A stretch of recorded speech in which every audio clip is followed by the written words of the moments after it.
Hey everyone, so in today's video I'm going to be showing you how I created my hair sample boxes. If this is something that you would like to do, stay tuned. I cannot wait to show you guys.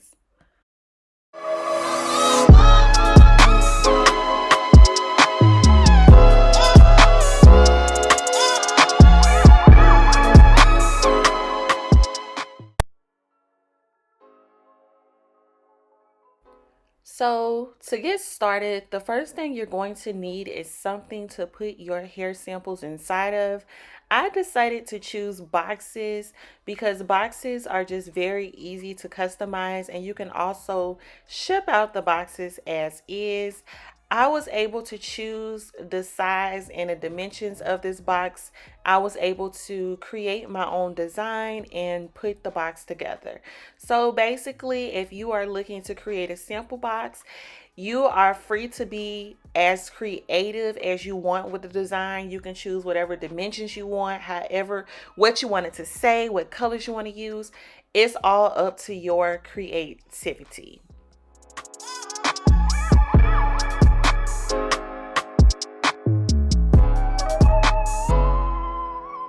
So once you have your boxes, the first thing you want to do is fill your boxes with crinkle paper. Well, at least that's what I use. I use pink because pink goes hand in hand with my brand colors. And basically, I just put a nice size amount into all of the boxes.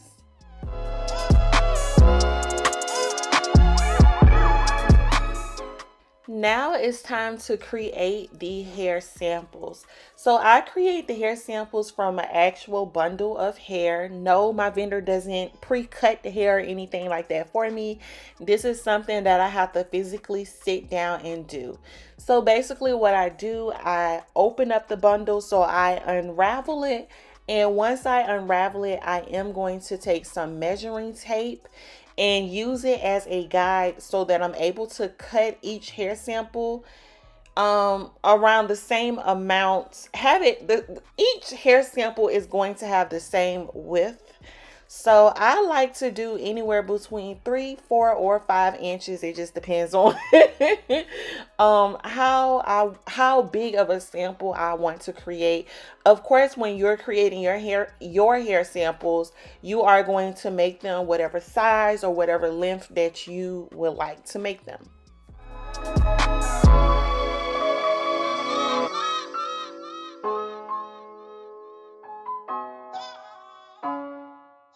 Now, of course, when you create the hair samples, you are going to make each sample the same width.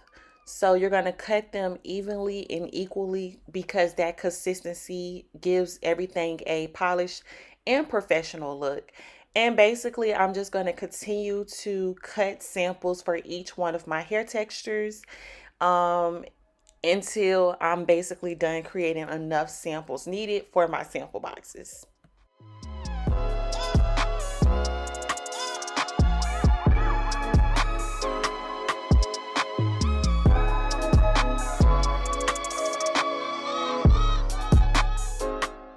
Once all of my samples have been cut, I need to label them. So I label them by using these square business cards. I will leave the link in the description box below with the company that I used in order to get these printed out.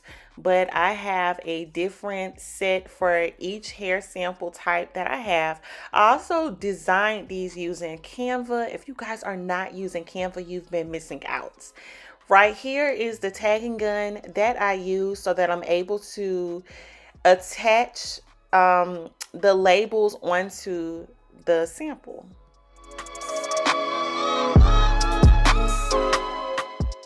And using a tagging gun is very simple. You want to grab your sample, you want to grab the business card, the label. I'm mixing up all my words. The label, basically you just punch a hole straight through the label, and then you punch a hole straight through the weft, and then you press down on your tagging gun, and bam, it's connected. So it's very simple and easy to use a tagging gun.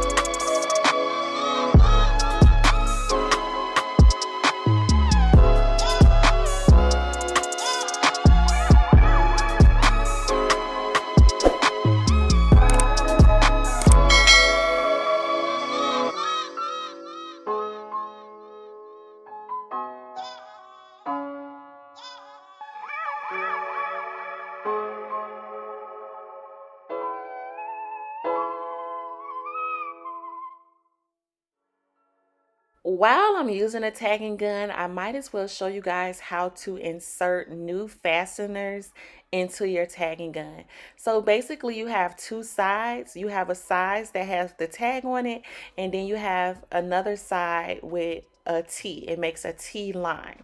So the side right there that I'm touching that makes the T line, that is the side that you insert inside of your tagging gun.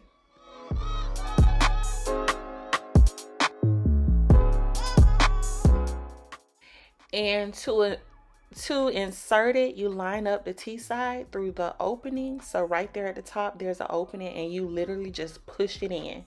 Yep, just push it on in. Mine does not click, so you won't know if it's like in there good enough.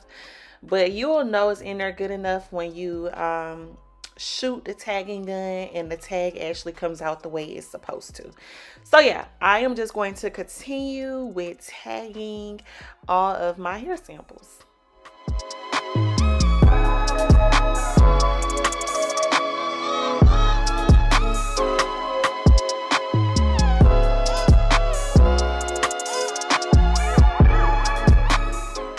Now, once you start cutting and touching hair, hair does start to become frizzy. So I like to use hair nets around the hair samples.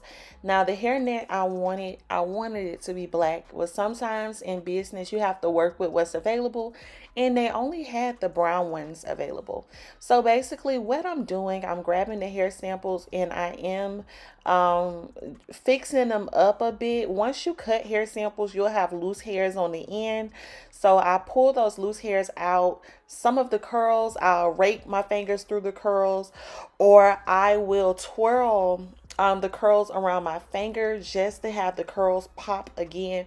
But you want your hair samples to be very presentable. You do not want loose hair and for your hair samples to look like they're shedding.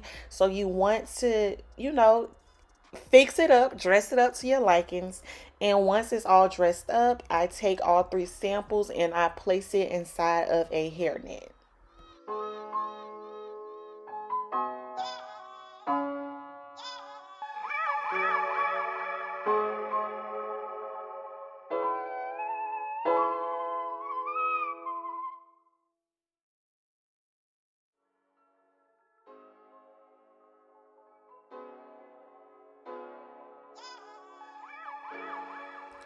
So once you have included a hairnet around the samples, you are going to start placing them inside of the sample boxes.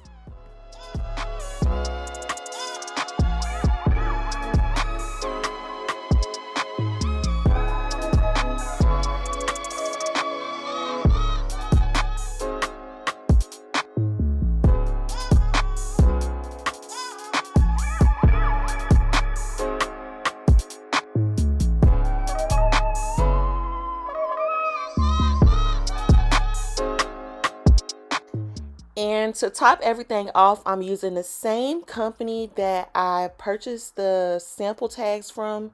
I use that same company to print out these flyers with a coupon code on it so that these customers can come back and make another purchase. Basically, I just put those in the boxes, and now the sample box is completed. You guys, if you enjoyed this video, give it a thumbs up and don't forget to hit the subscribe button. Thanks so much for watching, and until next time.